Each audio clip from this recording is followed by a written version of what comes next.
Roots மக்களுக்கு வணக்கம். இன்னைக்கு நம்மளோட ஷோல ஒரு யூஸ்ஃபுல்லான இன்ஃபர்மேஷனை பத்தி தான் பார்க்க போறோம். வாங்க ஷோக்குள்ள போலாம். பொதுவா நம்ம சமைக்கிறது இப்ப ரொம்பவே ஈஸி ஆயிடுச்சு. ஒரு காலத்துல அடுப்பு வச்சு தீ மூட்டி அதுல மண்பானைகள் மண் பாத்திரங்கள் அப்படி வச்சு சமைச்சுக்கிட்டு இருந்தாங்க.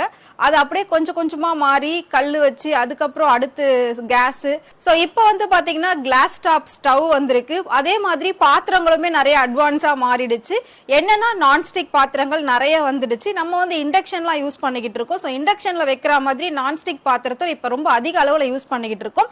இதுக்கு முன்னாடி ஒரு விஷயம் வந்துகிட்டு இருந்துச்சு, குக்கர்ல சாப்பாடு வடிச்சு சாப்பிட்டா சுகர் வரும், கேன்சர் வரும் அப்படின்னு சொல்லியிருந்தாங்க. ஆனாலும் நிறைய பேர் இப்ப வரைக்கும் அதே தான் பண்ணிக்கிட்டு இருக்கோம்.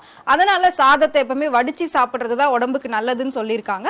பட் அதை நம்ம பெருசா ஃபாலோ பண்றது இல்லை. ஏன் அப்படின்னா டைமிங். ஸோ இந்த காலகட்டத்துல எல்லாருமே ஒர்க் பண்றதுனால அதுல அதிகமான டைம் எடுக்கும், அதையே பார்த்துக்கிட்டு இருக்கணும் அப்படின்னு சொல்லிட்டு ஈஸியா வேலை முடியணும் அப்படின்னு சொல்லி குக்கர்ல வச்சுட்டு போயிடுறோம்.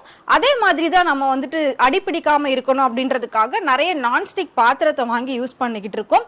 மெயினா பாத்தீங்கன்னா தோசை. குழந்தைகள் நைட்ல டிஃபனாவும் சரி டின்னராவும் சரி ரொம்ப விரும்பி சாப்பிடுறது தோசை. சோ இதுக்கு முன்னாடி தோசை கல் எல்லாம் பாத்தீங்கன்னா இரும்புல வந்துச்சு. அது அப்படியே கொஞ்சம் கொஞ்சமா அட்வான்ஸ் ஆகி இப்ப அதுவுமே நான்ஸ்டிக் தவா அப்படின்னு வந்துருச்சு. சோ ஈஸியா வருது, ஒட்டவே ஒட்டாது, தீ பிடிக்காது, கருகாது அப்படின்லாம் சொல்லி நான்ஸ்டிக் தவால இப்ப அதிகமா நம்ம தோசையை ஊத்தி சாப்பிட்டுக்கிட்டு இருக்கோம். அதுல தோசை ஊத்தி சாப்பிடும் போது அதுல உள்ள அந்த பிளாஸ்டிக்ஸ் எல்லாமே அந்த மாவோட தோசையோட சேர்ந்து நம்ம வயிற்றுக்குள்ள போகுது. சோ அந்த மாதிரி நான்ஸ்டிக் பாத்திரங்கள் யூஸ் பண்றதுனால கேன்சர் வருது அப்படின்னு சொல்லி இப்போ ரீசெண்டா ஒரு ரிசர்ச்ல சொல்லியிருக்காங்க. அது 100% ப்ரூவ் பண்ணிருக்காங்க. அதனால இதுக்கப்புறம் யாருமே நான்ஸ்டிக் யூஸ் பண்ணாதீங்க அப்படின்னுமே நிறைய விழிப்புணர்வுகள்லாம் அங்கங்க ஏற்படுத்திக்கிட்டு இருக்காங்க. சோ அதே தான் இப்ப நானுமே சொல்லிக்கிட்டு இருக்கேன். உலகத்துல எவ்வளவோ அட்வான்ஸ் டெக்னாலஜிஸ் வந்தாலும் நம்மளோட கல்ச்சரை, நம்மளோட பாரம்பரிய உணவு பழக்க வழக்கங்களை மறக்காம இருந்தா நோய் நொடியிலிருந்து நம்மளை நாம காப்பாத்திக்கலாம். நம்மளை நாம காப்பாத்திக்கிறதோட நம்மளோட குழந்தைங்களை காப்பாத்துறதுன்றது இந்த காலத்துல ரொம்ப பெரிய விஷயமா இருக்கு. எதுல சாவு வரும்னு தெரியல, அந்த அளவுக்கு வருது. ஒரு 3 வயசு குழந்தை டீ பிஸ்கெட் சாப்பிட்டுருக்கு. டீ பிஸ்கெட் சாப்பிட்டு அந்த பிஸ்கெட் அடைச்சு இறந்து போயிருக்கு. ஒரு 6வது படிக்கிற பையன் ஸ்கூல்ல ஸ்நாக்ஸ் டைமிங்ல 3 பூரி ஒன்னா சாப்பிட்டுருக்கான். அந்த 3 பூரி சாப்பிட்டதுனால அதை அடைச்சு அதுல அந்த பையன் இறந்து போயிருக்கான். இப்படியெல்லாம் எந்த மாதிரியான விஷயங்கள்ல குழந்தைங்களுக்கு இறப்பு வருது அப்படிங்கறது நம்மளால கணிக்கவே முடியல. அதெல்லாம் நினைச்சே பார்க்க முடியாத ஒரு விஷயம். சோ நம்மளை விட நம்மளோட குழந்தைங்களை நம்ம பாதுகாக்கிறதுன்றது ரொம்பவே முக்கியம். நம்ம குழந்தைங்களோட உடலுக்கு எது ஆரோக்கியமோ நம்ம அதை தான் கொடுத்துக்கிட்டு இருக்கோம், அதை தான் கொடுக்கணும், அதுதான் முறையும் கூட. இப்பதான் ஸ்கூல்ல ஸ்நாக்ஸ் டைம் இருக்கும். நம்ம படிக்கும் போதெல்லாம் ஸ்நாக்ஸ் அப்படின்னா சுண்டல் கொடுப்பாங்க. இப்போ ஸ்நாக்ஸுக்கு லேஸ், குர்குரே இந்த மாதிரி விஷயங்கள்லாம் நம்ம கொடுத்து அனுப்பிக்கிட்டு இருக்கோம். அதுவே நம்ம குழந்தைங்களுக்கு டெய்லி ஸ்லோ பாய்சன்ஸா கொடுக்கற மாதிரியானதுதான் சொல்லி அதுவுமே நிறைய பேர் சொல்லியிருக்காங்க. பட் நம்ம அதை எதையுமே காதுல வாங்குறது இல்ல. ஒரு விஷயம் நடந்ததுக்கு அப்புறம் தான் அதை பத்தி நம்ம யோசிப்போமே, ஐயோ இப்படி நடந்திருக்கு, இதுக்கப்புறம் யாரும் இப்படி பண்ணக்கூடாதுன்னு. பட் அதுக்கு முன்னாடியே அரசும் சரி நிறைய பேர் இது குறித்து நிறைய விழிப்புணர்வுகள் ஏற்படுத்திக்கிட்டு இருக்காங்க. நம்ம அதை ஃபாலோ பண்ணி நடக்கணும் அப்படின்றதுதான் எல்லாரோட ஆசையுமே. சோ நம்மளையும் நம்ம வீட்டுல உள்ளவங்களையும் நம்மளோட குழந்தைகளை நம்ம பாதுகாக்கணும் அப்படின்னா உணவு பழக்க வழக்க முறைகள் அப்படின்றது ரொம்பவே முக்கியமானது. சோ அந்த உணவை நம்ம வீட்டுல எந்த அளவுக்கு ஆர்கானிக்கா, எந்த அளவுக்கு ஹைஜீனிக்கா கொடுக்க முடியுமோ அந்த அளவுக்கு நம்ம ப்ரிப்பேர் பண்ணி கொடுக்கறதுன்றது ரொம்ப நல்ல விஷயம்.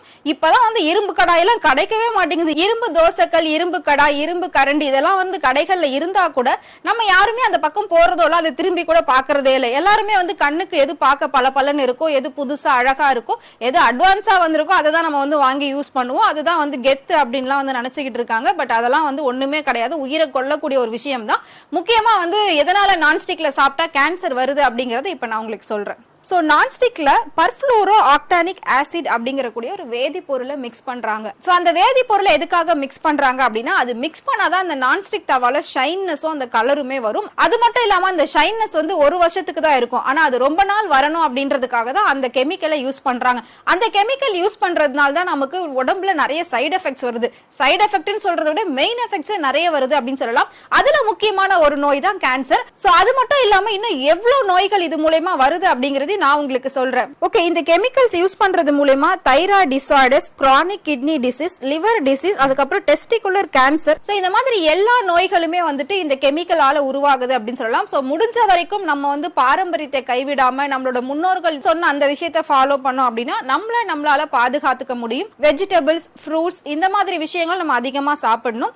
அதை தாண்டி சமைக்கிறதுக்கு யூஸ் பண்ற அந்த பொருளுமே ரொம்பவே முக்கியமானதுன்றத இந்த வீடியோ மூலமா கண்டிப்பா நீங்க தெரிஞ்சுக்கிட்டு இருப்பீங்க. அப்படின்னு நினைக்கிறேன். நான் சொன்ன இந்த இன்ஃபர்மேஷனை பத்தி நீங்க என்ன நினைக்கிறீங்க? மறக்காம கமெண்ட் பாக்ஸ்ல கமெண்ட் பண்ணுங்க.